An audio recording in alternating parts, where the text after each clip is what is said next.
Okay, everybody, and we're back. So the May update just dropped.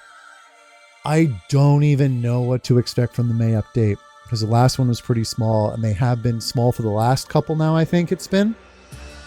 I'm expecting, having said that, I'm expecting something big in June or July because July is the 3-year mark since the Kickstarter.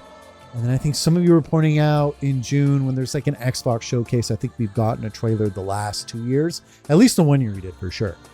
So we will see what is in this update, but enough ado, let's get started. Hey there, heroes. Golden Week in Japan is come and gone, and we're back at it with another Eiyuden Chronicle update for everyone, so let's jump right in. Komuna D's sneak peek. Oh shit.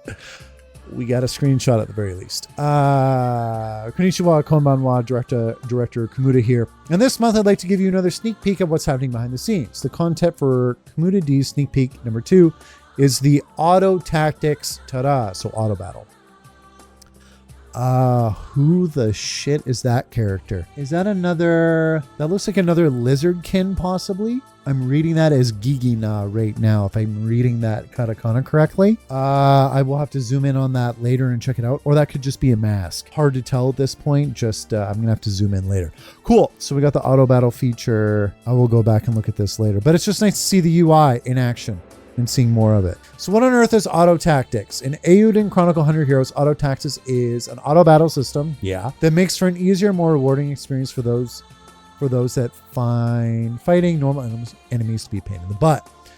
Sweet. So I'm guessing what this is kind of like the Gambit system in Final Fantasy XII, where your characters do certain actions based off of what given situation they're in, such as HP being below 50% and such. Let's see what the man says.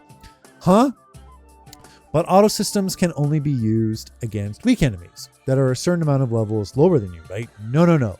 Even with the default settings, you can run headlong into any fight against normal enemies and that party will handle the rest. They'll even heal things if things are looking dicey. I can't go into any more detail into what kind of system it is just yet, but I would encourage anyone who finds battles tedious to use it from the get-go. And that's a wrap for this month's sneak peek. I hope you look forward to the next one. Okay, so that's cool. Instead of a straight up auto battle, like in the Suikoden franchise, that just does physical attacks, this looks like it's a little bit more intricate. That's really cool. Murayama's monthly development report. We had a 6-hour meeting with a large group the other day, including our publisher 505 Games.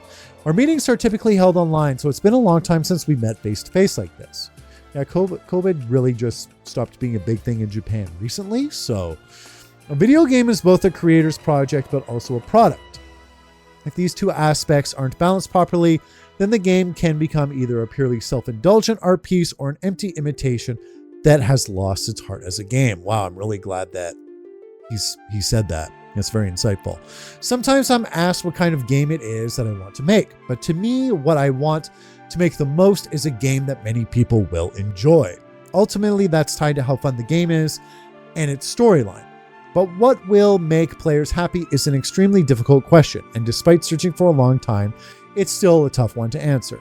When I say many people, as happy as I am to sell a lot of copies, being proactive and getting to know the people connected to the game is important too. That's why I appear at shows, the publicists ask me to attend, answer surveys, shoot my own videos, wear goofy costumes, and film embarrassing skits.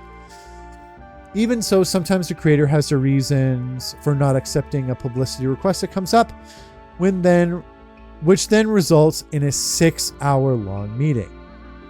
That being said, I consider that a part of my job as a game producer. Oh, so we got some merch here. So we got some acrylic keychains or stands here and some cups.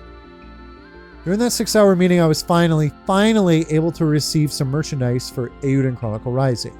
I'm quite pleased and like the tumblers in particular. Yeah, those are pretty cool. Word from the team. Feels like it's been a while since I wrote a message from the team. Konnichiwa, konbanwa, director Komuna here. Development is in the final stages. And it's carnage on the development floor. I don't know why, but I find that a good thing. I find that to be a good thing. But we finally got to incorporate the live background music we recorded the other day. I like the moments when the sound enters the game production process the most because it's like I can finally feel the world with all 5 senses. It gives me serious goosebumps and couldn't help but get excited. I can't wait for you all to hear it too. While we're on the topic of sound, we announced a continuation of the ending theme chorus project. Yes, that was the other update that they launched a few days ago in last week's extra little update. Eiyuden Chronicle 100 Heroes Chorus Project application guidelines. The original plan was to record the event with loads of people using Zoom. But because so many of you applied to take part and how the system works, we had to change gears and will instead be uploading data recorded by each person. We plan to explain the recording procedure in this during a special live broadcast on June 4th. You know, nice little graphic there with the new kangaroo Beastman. Mariam and I are also scheduled to appear, so if you have time, please give it a watch. It looks like there'll even be a demonstration involving core members of the team too. LOL. Anyway, it's about time I return to the battlefield. Thank you, as always, for your continued support. They are saying final stages of development. I take that as a good sign. I like hearing its carnage on the development floor. That means it sounds to me like they're trying to meet the production deadlines. They're getting everything incorporated. Like background music is finally in the game now.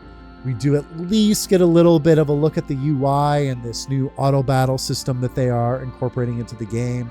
We'll take a close look at this one character art here later.